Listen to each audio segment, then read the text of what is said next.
Bismillahirrahmanirrahim. Assalamualaikum warahmatullahi wabarakatuh. Di kesempatan kali ini saya akan menjelaskan tentang proyek dan manajemen proyek sederhana pengembangan aplikasi tulis. Dosen Amalia Faradibah, MKOM, MTA, MTF.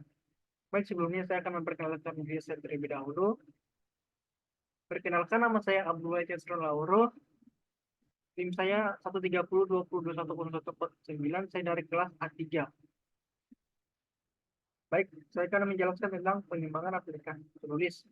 Yang pertama adalah pendahuluan, yang kedua adalah penyusunan jadwal proyek, ketiga adalah monitoring jadwal proyek, keempat adalah pengontrolan perubahan jadwal proyek, kelima adalah penerapan best practice dalam manajemen waktu proyek atau time management.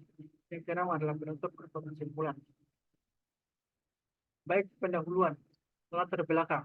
Pengembangan aplikasi tulis muncul sebagai respon terhadap kebutuhan masyarakat yang sibuk mengelola tugas sehari-hari dengan perubahan gaya hidup modern yang cepat.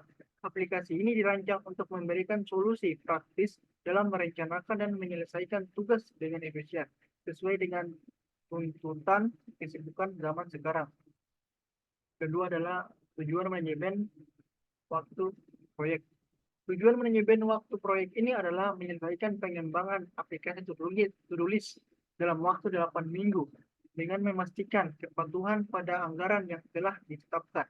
Fokus utamanya adalah mencapai efisiensi tinggi dalam setiap tahap proyek, mulai dari perencanaan hingga peluncuran, sehingga menghasilkan produk yang berkualitas sesuai harapan dan memenuhi kebutuhan pengguna. Baik, yang kedua adalah penyusunan jadwal proyek. Dalam pengembangan aplikasi tulis, tahap penyusunan jadwal proyek mencakup langkah-langkah kunci sebagai berikut. Yang pertama adalah perinci identifikasi tugas dan aktivitas, yaitu rinci tugas-tugas seperti perencanaan fitur, desain UI UX, pengkodean, pengujian, dan peluncuran. Yang kedua adalah pemanfaatan alat bantu penjadwalan. Gunakan Gantt chart untuk memvisualisasikan dan memantau proyek-proyek. Lanjut, memanfaatkan sistem kontrol versi untuk melacak perubahan dan kolaborasi tim. Yang ketiga adalah alokasi sumber daya dan estimasi biaya. Sebagai berikut, tentukan kebutuhan pengembangan desainer serta perangkat keras dan perangkat lunak. Estimasi biaya hosting, pemasaran, dan elemen proyek lainnya. Yang keempat adalah analisis critical path, yaitu identifikasi jalur kritis untuk mengetahui tugas-tugas yang paling mempengaruhi waktu penyelesaian. Penyusunan jadwal proyek ini bertujuan untuk memberikan panduan yang jelas, memastikan perencanaan yang efektif, dan meningkatkan visibilitas terhadap progres pengembangan aplikasi tulis. Lanjut adalah monitoring jadwal proyek. Dalam pengembangan aplikasi tulis, tahap monitoring jadwal proyek mencakup langkah-langkah kunci sebagai berikut. Yang pertama adalah pengumpulan data kemajuan, yaitu pertemuan harian dengan tim untuk pemantauan progres. Manfaatan sistem kontrol versi untuk melacak perubahan. Yang kedua adalah analisis varians. Pemantauan perbedaan antara jadwal aktual yang direncanakan. Tanggapan cepat terhadap perubahan kebutuhan pengguna. Baik, lanjut yang ketiga adalah tindakan korektif. Antara lain, pembaruan jadwal jika ada pembaruan fitur atau keterlambatan. Lanjut, penyesuaian alokasi sumber daya untuk meminimalkan risiko. Tujuan dari monitoring jadwal proyek ini adalah menjaga keteraturan dan mengidentifikasi potensi masalah secara dini, sehingga memastikan proyek berjalan sesuai rencana dan dapat menanggapi perubahan dengan efisien. Yang keempat adalah penyusunan jadwal proyek. Dalam pengembangan aplikasi tulis, tahap pengontrolan perubahan jadwal proyek melibatkan langkah-langkah penting sebagai berikut. Yang pertama adalah identifikasi perubahan, antara lain pengumpulan dan evaluasi permintaan perubahan, seperti penambahan fitur atau perubahan prioritas. Yang kedua adalah evaluasi dampak perubahan.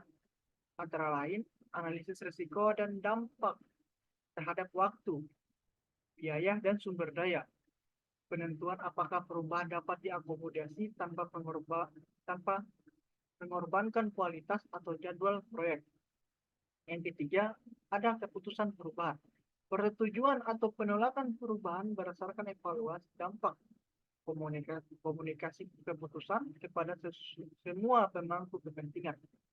Langkah-langkah ini membantu menjaga stabilitas proyek, stabil memberikan fleksibilitas terbatas untuk mengakomodasi perubahan yang mungkin timbul selama pengembangan aplikasi tulis. Dan yang kelima adalah penerapan best practice dalam manajemen waktu proyek atau manajemen proyek. Dalam pengembangan aplikasi tulis, penerapan praktik terbaik dalam manajemen waktu proyek melibatkan tindakan-tindakan seperti berikut. Yang pertama adalah continuous improvement.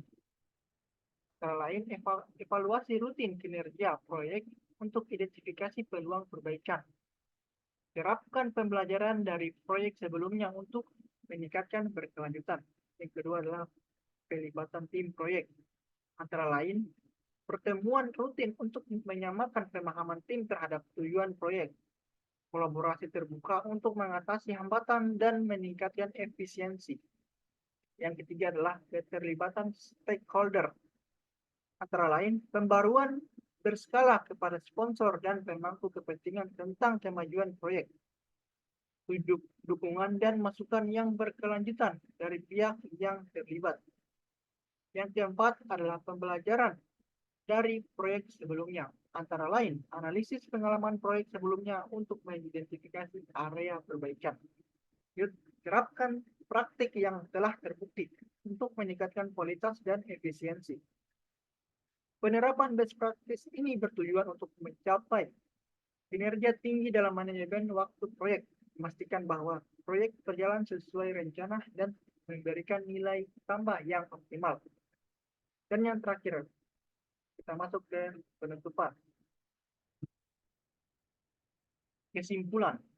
Pada akhir pengembangan aplikasi tulis dapat disimpulkan bahwa proyek ini berhasil dilaksanakan sesuai dengan jadwal yang telah ditetapkan.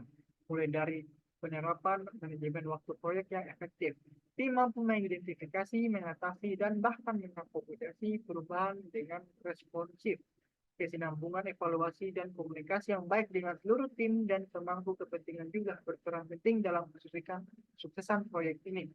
Dengan demikian, proyek ini bukan hanya mencapai tujuan waktu yang ditetapkan, tetapi juga memberikan solusi aplikasi yang memenuhi harapan pengguna. Baik, mungkin cukup itu saja penjelasan dapat saya sampaikan.